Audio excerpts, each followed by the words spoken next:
Give me Duff!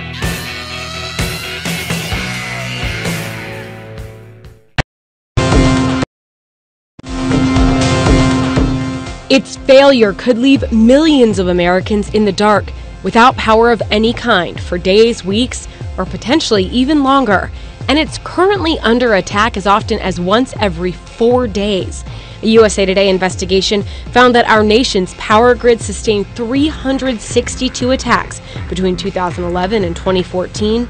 And in many of those cases, suspects were never identified, like in this game-changer attack outside San Jose, California in April of 2013. This surveillance video shows the flashes of light created when more than 100 rounds were fired at Pacific Gas and Electric's substation transformers.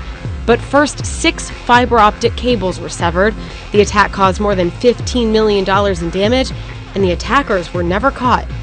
Power wasn't lost, but industry experts say the sophistication and scale was unlike anything they'd seen. This event caused us and the entire industry to take a new and closer look at our critical facilities and what we can do to protect them. After the attack, the Federal Energy Regulatory Commission directed the industry to write new rules for physical security, as transformers and other critical equipment often sit in plain view, protected by just a chain link fence and a few security cameras. Records of hundreds of other attacks in recent years show the same weaknesses that allowed this to occur still exist at thousands of facilities across the country.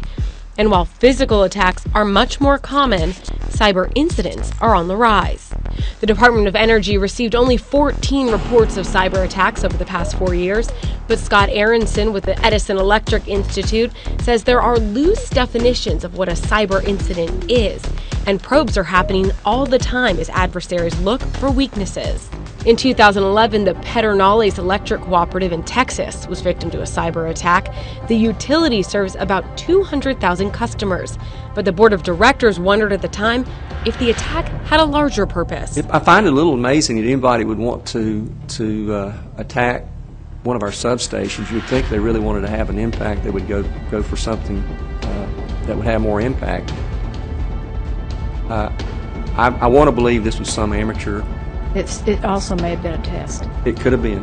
We don't know. What was even more concerning to the then CEO was how the report was handled after being filed with the Department of Energy and the FBI. It's obvious to us that some of the regulatory bodies are not well equipped to accept these and follow up. And again, I think this event has made that very apparent. And while experts say a massive cascading outage is unlikely, it could happen. And if it did, it would be devastating.